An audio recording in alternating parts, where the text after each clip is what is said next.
22세 나이에 챔피언스리그 우승을 노리는 프랑스의 거함. 빅클럽 파리 생제르맹에 입성한 이강인 선수입니다. 실세 때부터 천부적 재능을 온 국민에게 알렸고 발렌시아라는 유소년 아카데미 최고 구단에서의 1군 데뷔에 이어 스페인 라리가에서 자신의 가치를 증명하며 22세 나이에 파리 생제르맹이라는 거함에 당당히 입성한 이강인 선수입니다. 이강인은 지난해 여름 마요르카에서 PSG로 큰 기대를 받으며 이적했습니다. 마요르카와 달리 슈퍼스타가 즐비한 PSG에서 주전 경쟁이 쉽지 않을 거라는 우려도 있었습니다. 하지만 이강인은 루이스 엔리케 감독의 신뢰 속에 꾸준히 경기에 출전했습니다. 시즌 초부터 측면 공격수, 중앙 미드필더, 측면 미드필더 등 공격진에서 다양한 포지션을 소화하며 제 역할을 해냈습니다. 항저우 아시안게임, 아시아축구연맹 카타르 아시안컵 등 여러 국제대회 출전으로 자리를 많이 비웠지만 입지는 흔들리지 않았습니다. 이강인을 향한 엔리케 감독의 믿음은 굳건했습니다. 리그 중반에 들어선 지난해 12월 이강인을 향해 폭풍 칭찬을 쏟은 바 있습니다. 유럽 현지에서 이강인에 대한 평가가 엇갈리고 있다. 감독으로서 이강인을 어떻게 생각하느냐라는 질문에 이강인은 우리에게 굉장히 중요한 선수다. 오른쪽 윙뿐만 아니라 미드필더 오른쪽, 왼쪽을 모두 소화한다. 가짜 9번으로도 뛴 적 있고 공격 전 포지션에서 뛸 수 있는 선수다라며 기술적 측면에서 이미 톱 레벨이고 수비 능력까지 갖췄다고 극찬했습니다. 이후 메스와의 17라운드에서 도움을 올리며 PSG의 3대1 승리를 이끌 자 엔리케 감독은 그에게 결정적인 패스란 너무 자연스러운 패스처럼 쉬운 일이다라며 거듭 칭찬했습니다. 이어 나는 우리 팀의 다재다능함을 좋아한다. 왼쪽 미드필더로 시작한 이강인은 자연스러운 자리였음에도 후반전에 오른쪽으로 이동했다. 난 선수들에게 이런 면을 원한다. 상대를 예측할 수 없게 하고 교체 없이도 상황을 바꿀 수 있다. 난 선수들에게 더 많이 요구하며 야망을 가질 것을 요구한다고 말했습니다. 이뿐만이 아닌데요. PSG는 이강인 영입 효과를 제대로 누렸습니다. 이강인이 PSG 최고의 인기 선수 중 하나로 거듭나면서 PSG에게 한국은 프랑스, 미국에 이어 세 번째로 큰 시장이 됐습니다. 이강인의 유니폼도 불티나게 팔렸습니다. 지난 4월 스페인 문도 데포르티보는 이강인의 유니폼이 킬리안 음바페보다 많이 팔리고 있다고 보도했습니다. 매체에 따르면 이강인은 유니폼은 PSG 선수 중 음바페에 이어 판매 순위 2위를 차지했다. 3위는 오렌 자이르의 에메다. 온라인 판매 순위는 이강인이 음바페를 제치고 당당히 1위였습니다. 매체는 지난 여름 레알 마요르카에서 PSG 유니폼을 입은 이강인은 현재 팀에서 실력뿐 아니라 상업적으로도 중요한 자리에 있다며 리오넬 메시, 네이마르가 떠나고 떨어진 유니폼 매출을 이강인이 채워주고 있다고 설명했습니다. 리그앙 사무국은 시즌 초 공식 홈페이지를 통해 가려진 슈퍼스타 이강인이라는 제하로 이강인이 PSG에서 끼치는 영향력을 집중 조명했습니다. 리그앙은 PSG에서 이강인의 유니폼이 불티나게 팔리고 있다. 음바페와 우스만 덴벨레보다 이 한국인의 이름이 더 눈에 띄고 한국인 관광객들은 계속 파르크 대 프렌스 PSG 홍보장로 몰려들고 있다고 전했습니다. 이어 PSG는 이강인에게 그야말로 미쳤다. 지난 여름 마요르카에서 합류한 22세 미드필더는 음바페보다 더 많이 유니폼을 팔았다. 유럽인들은 아직 깨닫지 못했겠지만 PSG는 진정한 슈퍼스타를 보유하게 됐다고 설명했습니다. 리그앙은 PSG는 이강인의 존재로 큰 이득을 보고 있다.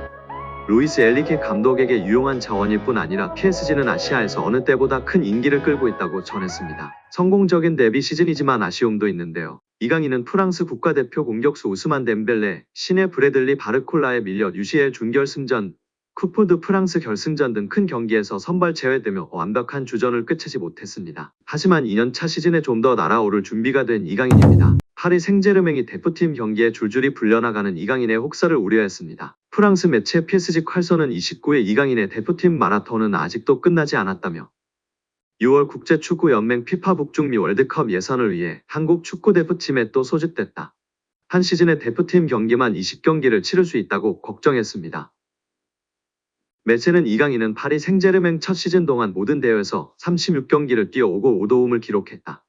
소속팀에서 2083분을 뛰는 동안 대표팀에서도 18경기 1352분을 소화했다.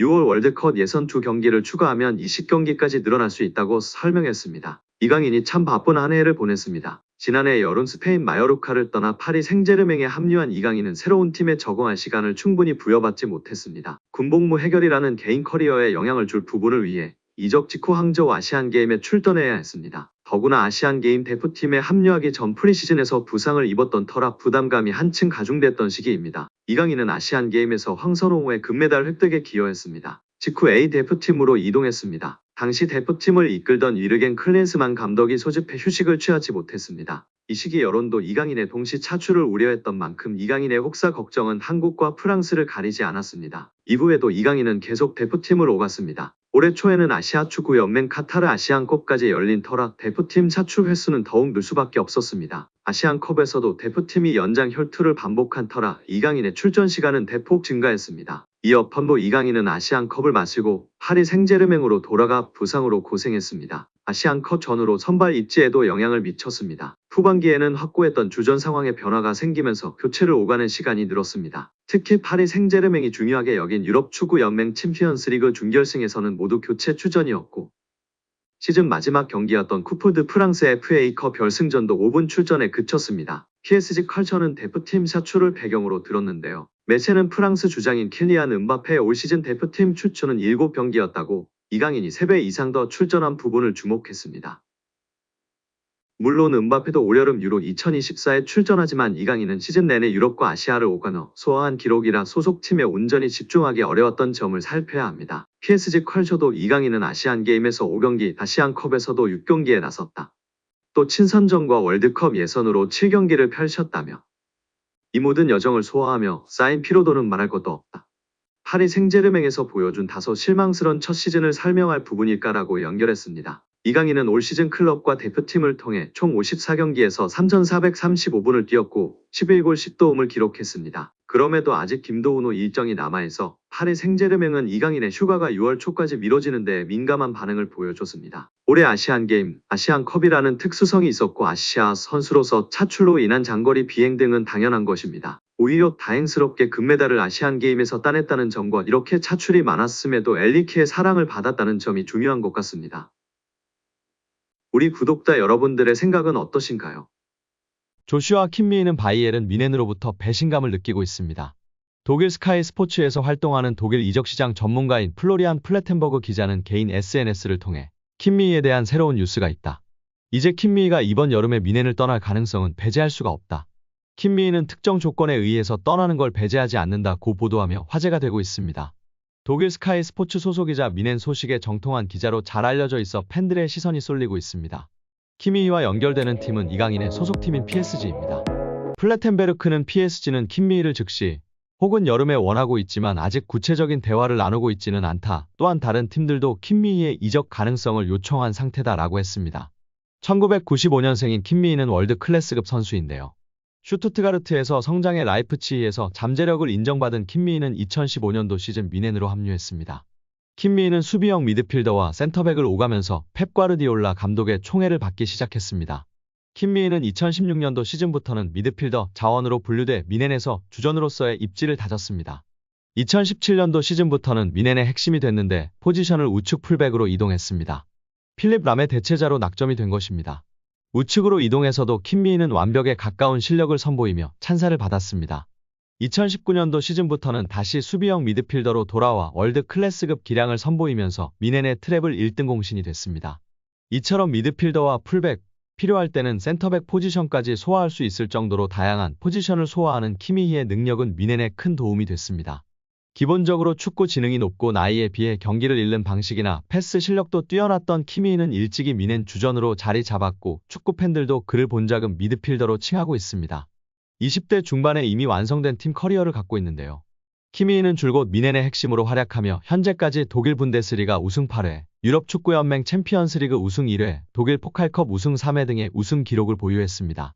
킴미히가 리그와 챔피언스리그, 자국컵 대회 우승을 모두 차지하며 트래블을 달성한 건 그가 24세 때였습니다. 킴미히는 뮌헨에서 로베르트 레반도프스키, 마누엘 노이어, 토마스 밀러만큼이나 중요한 선수였습니다. 하지만 토마스 투엘 감독이 부임한 뒤로 킴미히는 계속적으로 이적설이 나오고 있는데요. 원래는 에이전트를 고용하지도 않을 정도로 뮌헨에서 대한 충성심을 보여준 선수였는데 현재는 새로운 에이전트를 구했습니다. 이유는 뮌헨에서 재계약 제안을 하지 않고 있기 때문이었습니다. 킴미히는 2024년도 시즌을 끝으로 계약이 만료되는데요. 다가오는 여름이면 계약이 1년밖에 남지 않습니다. 뮌헨이 킴미히를 정말로 중요하게 생각했다면 재계약 제안을 넣고도 남을 시기인데 구단에서 연락이 없자 킴미히는 스스로도 이적을 열어두게 된 것입니다. 플레텐버그 기자는 킴미히는 금까지 뮌헨과 2025년 이후 계약 연장에 대한 구체적인 논의는 없었다. 선수는 그 점에 놀랐다고 설명했습니다. 바르셀로나도 한때 킴미히를 노린 적이 있는데 최근에는 이강인의 PSG가 킴미히를 노리고 있습니다. 플레텐버그 기자는 PSG가 이번 겨울과 여름에 그를 원하지만 아직 구체적인 논의가 이루어지지 않았다. 다른 구단에서도 더 많은 요청이 있을 것이다 고 전했습니다. 다가오는 미네는 해리케인, 밀러, 노이어를 제외한 모든 선수의 가치를 재평가할 계획으로 알려졌는데요. 킴미가 이번 시즌 활약상이 다소 아쉬운 가운데 미넨이 아닌 다른 팀에서 뛸 가능성이 조금씩 커지고 있다는 평가입니다. 솔직히 PSG 입장에서는 킴미가 오면 정말 대박입니다. 젊은 나이에 최고 기량의 수비형 미드필더와 다재다능한 선수를 영입하는 것이기 때문에 어떠한 금액을 줘서라도 데려와야 합니다. 데려올 수만 있다면 무한히 하무스에게 2천억 원을 넘겼었던 PSG였습니다. 꼭 킴미를 데려와서 중원 수비형 미드필더를 굳건하게 만들고 이강인 선수가 조금 더 공격적인 플레이를 안정적으로 할 수 있으면 좋을 것 같습니다. 축구 지능이 좋고 볼 간수, 볼 배급을 할 줄 아는 미드필더라서 엘리케 스타일에도 안성맞춤인데요.